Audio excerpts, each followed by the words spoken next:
नमस्कार दोस्तों, क्या आपने कभी सुना है कि देश के किसी सूबे के नगर निगम के चुनाव को जीतने के लिए देश की सत्ताधारी पार्टी के मुखिया, अध्यक्ष, पार्टी के पूर्व अध्यक्ष, केंद्र के कई मंत्री, किसी सूबे के मुख्यमंत्री, किसी सूबे के पूर्व मुख्यमंत्री, कई सांसद, कई प्रवक्ता और दर्जनों नेता एक नगर निगम के चुनाव को जिताने के लिए या जीतने के लिए किसी शहर में रैलियां कर रहे हो, पब्लिक मीटिंग कर रहे हो, लोगों से संवाद कर रहे हो, डोर टू डोर कैंपेन कर रहे हो?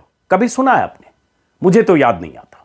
मुझे याद नहीं आता कि कब किस पार्टी ने, सत्ताधारी पार्टी की बात कर रहा हूं, जिसकी सत्ता देश में हो, जिसकी सत्ता 1 दर्जन प्रदेशों में हो, उस पार्टी के बड़े नेताओं की श्रृंखला एक नगर निगम के चुनाव को जीतने के लिए इतना जोर लगा रही हो। मुझे ध्यान नहीं आता, लेकिन यह हो रहा है। और हो रहा है तो इसका मायने क्या है? यह चुनाव है हैदराबाद के ग्रेटर हैदराबाद नगर निगम, जिसे जीएचएमसी बोलते हैं, जीएचएमसी के चुनाव का। यह चुनाव हो रहा है 1 दिसंबर को। इस जीएचएमसी की 150 सीटें हैं और इस चुनाव में पूरी ताकत झोंकने वाली पार्टी का नाम है बीजेपी। अब कौन कौन मंत्री और कौन कौन नेता वहां कैंपेन कर रहे हैं और करने वाले हैं, वो आपको नाम बताता हूं। फिर मैं इसकी अहमियत बताता हूं कि क्यों मायने रखता है और किस तरह से बीजेपी पूरी ताकत झोंकती है नगर निगम के चुनाव के लिए भी। तो दरअसल इस जीएचएमसी जिसे कहते हैं, ये तेलंगाना के 4 जिलों को मिलाकर ये ग्रेटर हैदराबाद नगर निगम है। 24 विधानसभा क्षेत्र इस नगर निगम इलाके में आते हैं और 5 लोकसभा क्षेत्र इस इलाके में आते हैं। उस नगर निगम के बारे में अगर बता दें तो देश के जितने बड़े नगर निगम हैं उनमें से एक, लेकिन सबसे बड़ा नहीं। मुंबई बीएमसी इस नगर निगम जहां अभी चुनाव हो रहा है, हैदराबाद ग्रेटर हैदराबाद नगर निगम में, इससे 6 गुना बजट बीएमसी का है। लेकिन बीएमसी के चुनाव में भी बीजेपी के राष्ट्रीय नेताओं ने इस तरह से कैंपेनिंग नहीं की थी। न तो पार्टी के अध्यक्ष गए थे, न पूर्व अध्यक्ष गए थे, न इस तरह से बीजेपी ने पूरी ताकत झोंकी थी। तो आखिर क्या वजह है कि ग्रेटर हैदराबाद नगर निगम के चुनाव को जीतने के लिए अमित शाह जाने वाले हैं? यूपी के चीफ मिनिस्टर योगी आदित्यनाथ वहां रोड शो और पब्लिक मीटिंग कर रहे हैं।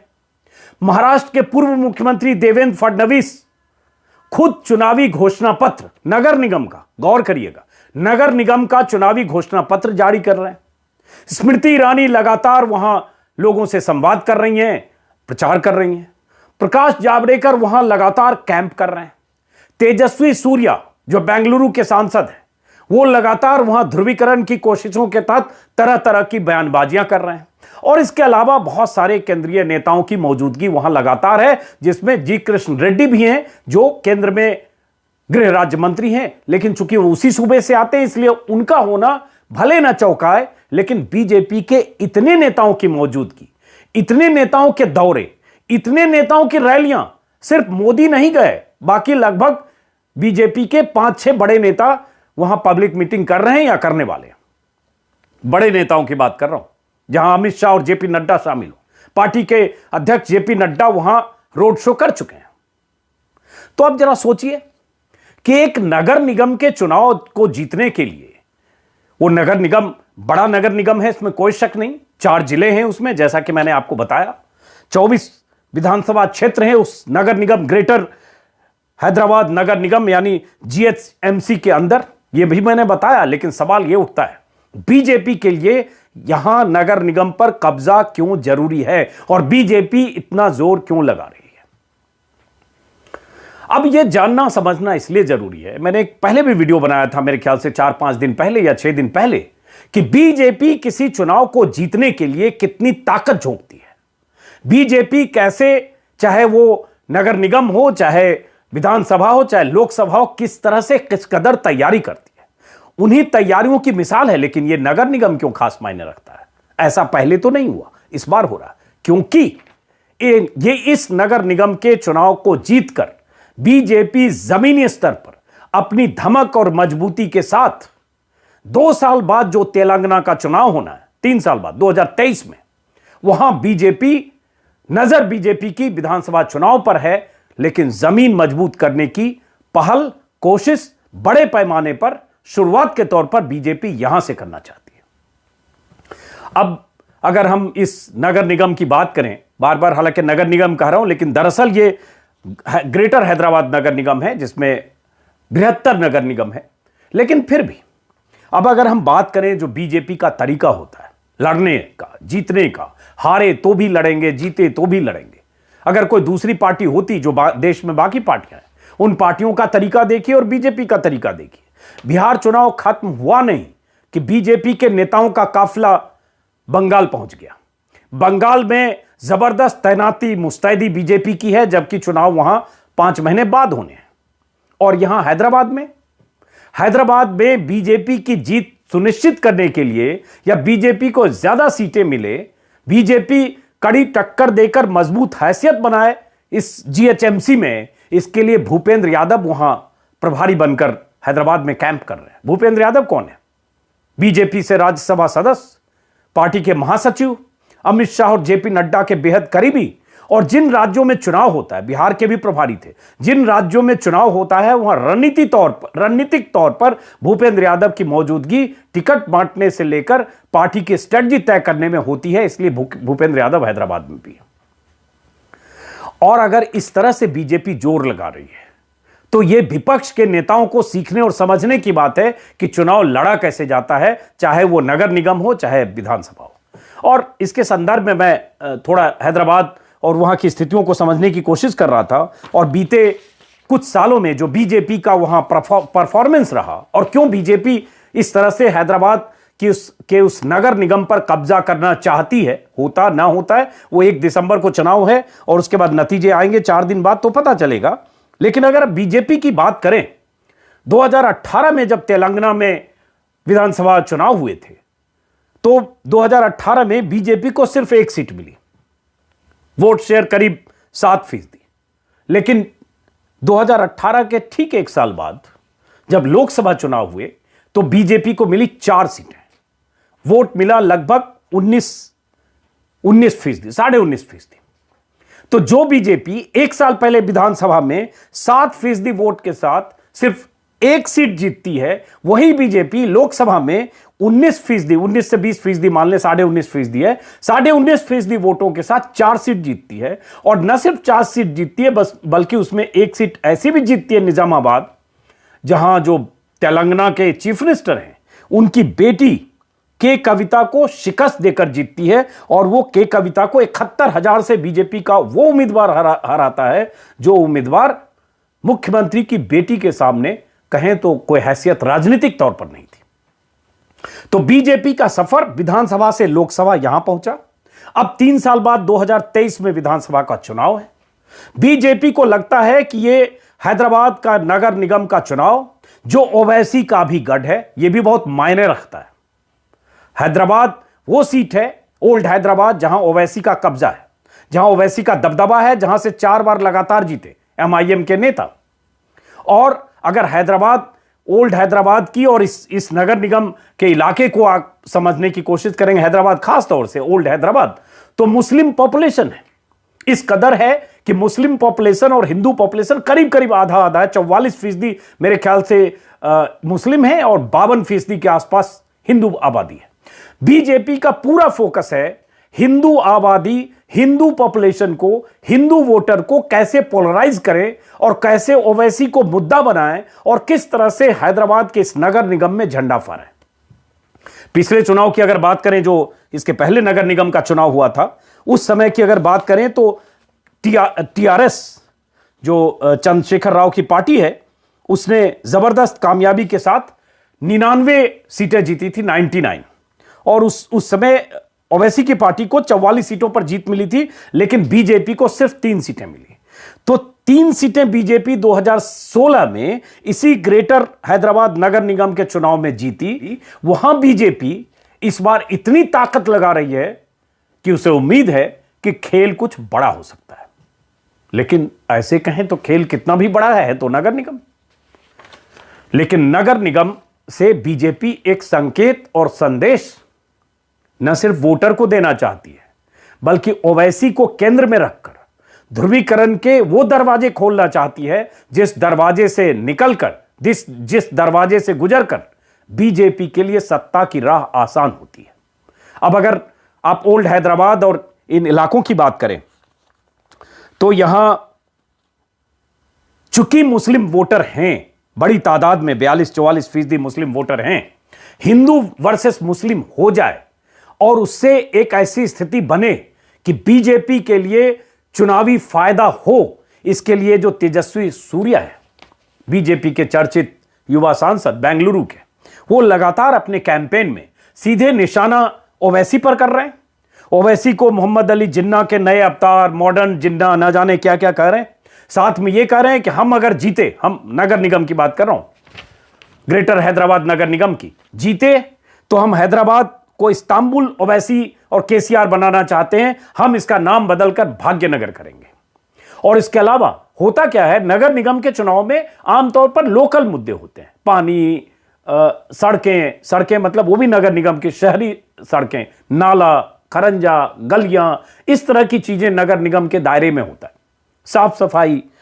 लेकिन कहा जा रहा है कि पहली बार ऐसा हो रहा है कि हैदराबाद के इस बृहत्तर नगर निगम या ग्रेटर हैदराबाद नगर निगम के चुनाव में पहली बार ऐसा हो रहा है कि यहां बांग्लादेशी घुसपैठिया, पाकिस्तान, रोहिंग्या मुसलमान, सर्जिकल स्ट्राइक, बाबर, अकबर, विदेशी घुसपैठिया, ये सारे मुद्दे को उठाने की कोशिश बीजेपी कर रही है, क्योंकि बीजेपी को पता है, और वही वो इलाका है जहां एक बीजेपी के बहुत कुख्यात विधायक हैं, एकमात्र सीट बीजेपी जीती थी, राजा सिंह, चर्चित हैं और अपने उटपटांग और बहुत ही नफरती बयानों के लिए अक्सर सुर्खियों में रहते हैं, जिनका जिक्र तब भी आया था जब फेसबुक ने कुछ ऐसे चेहरे, कुछ ऐसे लोग जो बहुत हेट स्पीच जो अपने फेसबुक पेज से अपलोड करते हैं या जिनके वीडियो फेसबुक यूट्यूब पर अपलोड होता है, उनमें से उनका नाम बहुत चर्चित था, जिनके वीडियो फेसबुक ने हटाए थे, और वो भी बहुत दबाव में हटाए थे जब उसको लेकर बहुत सवाल उठे थे।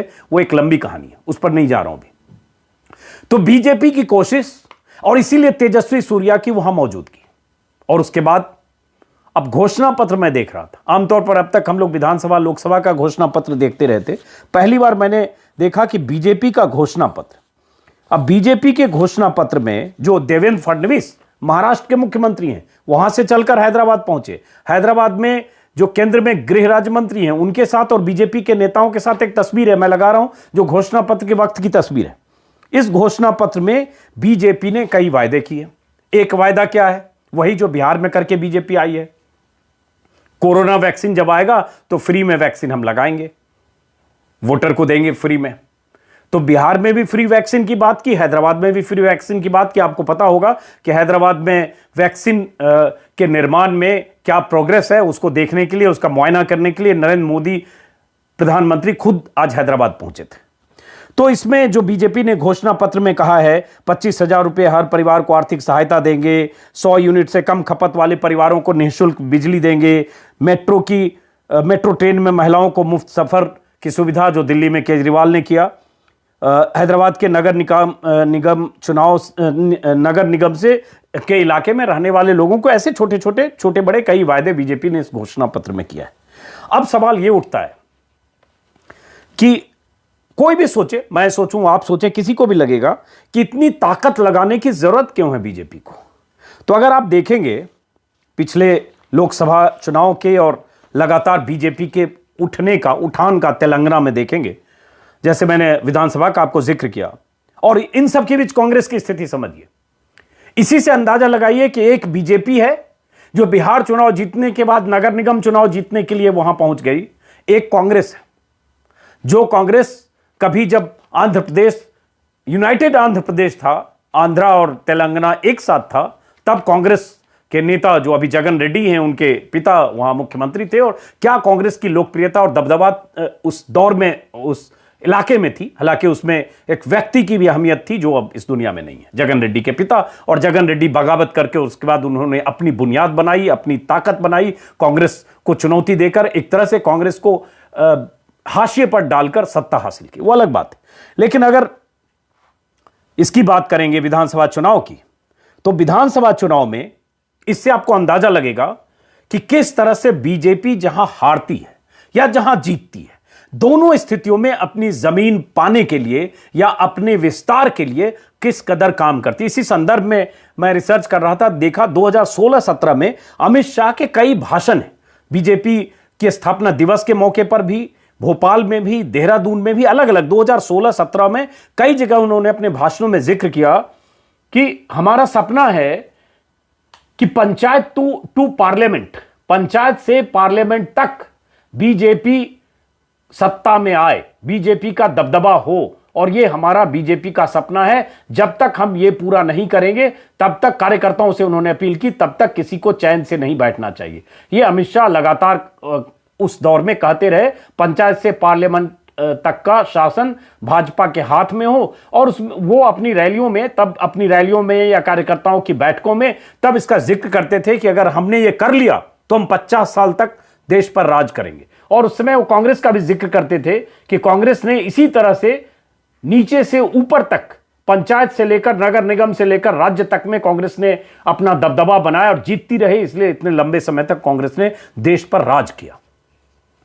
तो बीजेपी पंचायत से पार्लियामेंट तक, जो अमित शाह ने 4 साल पहले जिस तरह की बातें कही या कहते रहे, या कार्यकर्ताओं को मोटिवेट करने के लिए या नेताओं की बैठकों में, उसको अमल होते हम हैदराबाद में देख रहे हैं। अब इस हैदराबाद नगर निगम की अगर के समीकरण की अगर हम बात करें तो अभी आज की स्थिति यह है कि 150 वार्ड में 99 सीटों पर जीत दर्ज की थी पिछली बार टीआरएस ने। ओवैसी की सीट 44 है, बीजेपी 3 जीती, मैंने पहले भी आपको बताया। और अभी ओवैसी ने ओल्ड हैदराबाद के इलाके में, जो मुस्लिम बहुल इलाके हैं, वहां लगभग 50 सीटों पर ओवैसी की पार्टी चुनाव लड़ रही है। एक दिलचस्प यह था कि कुछ दिन बीजेपी के ग्राफ को समझने की कोशिश करें कि बीजेपी 2014 में कहां थी, बीजेपी 2018 में कहां थी, बीजेपी 2019 में कहां थी। अगर 2018 के विधानसभा चुनाव की बात करें, शायद मैंने पहले बताया फिर भी बता दूं, 2018 के विधानसभा चुनाव की बात करेंगे तो 109 सीटों पर बीजेपी लड़ी, 105 पर जमानत जब्त हो गई, 1 सीट जीत पाई। लेकिन उसके कुछ ही दिन बाद उपचुनाव हुए, 1 सीट पर, दुम्बाक सीट पर उपचुनाव हुआ। और दिलचस्प कि इस उपचुनाव में जहां जिस सीट पर टीआरएस 60,000 वोटों से जीती थी, वहां बीजेपी ने जीत हासिल कर ली। तो बीजेपी लगातार वहां जमीन पर, बीजेपी के नेता दिल्ली केंद्रीय नेतृत्व के कोऑर्डिनेशन से लगातार वहां काम करके अपनी जमीन तैयार करने की कोशिश कर रहे हैं। और उसमें कहीं ना कहीं हिंदू मुस्लिम वो एंगल, जहां हिंदू बहुल इलाका है, वहां ओवैसी के खिलाफ प्रचार करके, उनको जो बाकी जिक्र मैंने किया, इन मुद्दों का जिक्र करके एक ध्रुवीकरण की कोशिश करते हुए अगले 3 साल बाद की तैयारी बीजेपी कर रही है। तो दरअसल अगर देखें तो नगर निगम तो बहाना है, तेलंगाना की सत्ता निशाना है, दरअसल वहां हकीकत यही है। अब बात आती है, यह नगर निगम, मैंने शायद पहले बताया कि नगर निगम का बजट 53,000 करोड़ लगभग है। लोगों में नाराजगी, चूंकि नगर निगम पर कब्जा टीआरएस का है, ओवैसी की पार्टी के भी पर्याप्त उसमें पार्षद हैं, और हाल में फ्लड आया, बाढ़ की दिक्कत हो, चाहे और भी कई तरह की समस्याएं, परेशानियां हैं, इसमें लोगों की नाराजगी है। और उस नाराजगी को इनकैश करने की भी कोशिश बीजेपी कर रही है। और बीजेपी नेता लगातार कैंपेन में कर रहे हैं कि हम इस भ्रष्ट सरकार के जो नुमाइंदे हैं इनको उखाड़ेंगे, नगर निगम से इन्हें बाहर करेंगे। और वंशवाद का जिक्र टीआरएस के मुख्यमंत्री, उनके बेटी, दामाद, उनका परिवारवाद, वो सब जिक्र करते हुए बीजेपी लगातार कैंपेन कर रही है। उस विस्तार में जाने का मेरा मकसद नहीं था। मेरा मकसद सिर्फ यह था कि एक राष्ट्रीय पार्टी जिसे संसद में 350 सीटें जिसके गठबंधन का हो, जिसकी खुद की सीटें 300 से ज्यादा हो, जिसकी सरकारें देश के, प्रदेश के, देश के बड़े बड़े सूबे में हो, और अभी अभी चुनाव जीतकर आई हो 15 दिन पहले, वो पार्टी नगर निगम के चुनाव जीतने के लिए पार्टी के अध्यक्ष के साथ वहां मोर्चेबंदी कर रही है, मुख्यमंत्रियों के साथ, मंत्रियों के साथ। लेकिन वो पार्टी जिसका जिक्र मैंने पहले भी किया पिछले वीडियो में, वो पार्टी जो 1885 की पार्टी है, जिसने 50 साल तक इस देश पर राज किया, उत्तर से दक्षिण तक, पूर्व से पश्चिम तक, जिस पार्टी की हैसियत 20 साल 25 साल पहले अगर देखेंगे तो अगर भारत के नक्शे में इस कोने से उस कोने तक जो पार्टी दिखती थी, वो पार्टी आज कहां है? अगर पिछले चुनाव में बात करें तो कांग्रेस को विधानसभा में कांग्रेस को 19 सीटें मिली थी, लेकिन लोकसभा में सिर्फ 3 सीटें मिली कांग्रेस को, जबकि बीजेपी को उसी लोकसभा में 4 सीटें मिली, उसी प्रदेश तेलंगाना की बात करें तो ये बीजेपी की स्ट्रेटजी, बीजेपी का तरीका, बीजेपी के भीतर जो विल पावर है कि लड़ेंगे और जीतेंगे, हारेंगे तो भी लड़ेंगे, ये सीखने और समझने वाली बात है। पॉलिटिकल एनालिस्ट भी इसकी बात हमेशा करते हैं, लेकिन राजनीतिक दल, विपक्षी दल ट्विटर पर जितना दिखता है, जमीन पर उतना दिखता है क्या? बंगाल की ही बात करें, मैंने जिक्र अभी भी किया कि बंगाल में बड़े बड़े नेताओं की तैनाती और रवानगी हो गई है। 2022 के फरवरी मार्च में यूपी का चुनाव है, देश का सबसे बड़ा प्रदेश, लेकिन यूपी में विपक्ष कहां है, क्या कर रहा है, कितनी तैयारियां कर रही है, आप देख पा रहे हो सकता है चुनाव के 3 महीने पहले अचानक सरगर्मी होने लगे, इनका गठबंधन उससे हो रहा है, उसका गठबंधन उससे हो रहा है, लेकिन अभी कहीं कोई बात दिखती है क्या? लेकिन बीजेपी की तैयारी पर्दे के पीछे, जमीन पर, हर जगह अभी भी हो रही होगी, चुनाव भले 1.25 साल बाद यूपी में। तो दोस्तों, इस वीडियो का मकसद सिर्फ इतना था, समझना और समझाना कि यूं ही बीजेपी की ताकत का विस्तार नहीं हो रहा है, और बीजेपी छोटे चुनाव को उतनी ही गंभीरता से लेने लगी है और लेती है जिस गंभीरता से लोकसभा चुनाव को लेती है। जहां दूसरी पार्टियां ऐसे मुकाबले में या ऐसे चुनाव में या ऐसे नगर निगम और पंचायत को गंभीरता से नहीं लेती, वहां देश की सबसे बड़ी पार्टी उसको उसी गंभीरता से लेती है। हालांकि ओवैसी ने बार बार वहां अपने भाषणों में कहा, अब एक मोदी बच गए हैं, वो भी आ जाएं चुनाव प्रचार करने के लिए। तो प्रधानमंत्री मोदी कोरोना वैक्सीन जहां बन रहा है उसके मुआयने के नाम पर ही सही, उस बहाने ही सही, लेकिन हैदराबाद आज वो भी हुआ है। तो ये है, अब इससे आप अंदाजा लगाइए, अब नतीजे जब आएंगे तब पता चलेगा। 1 तारीख को चुनाव है, नतीजों के बाद क्या आता है। लेकिन अगर बीजेपी ने कुछ कामयाबी हासिल की तो समझिए कि जमीन वहां तैयार हो रही है, कारपेट बिछ रहा है, चुनाव भले 3 साल बाद हो, विधानसभा का। फिलहाल इस वीडियो को यहीं खत्म करते हैं दोस्तों, नमस्कार।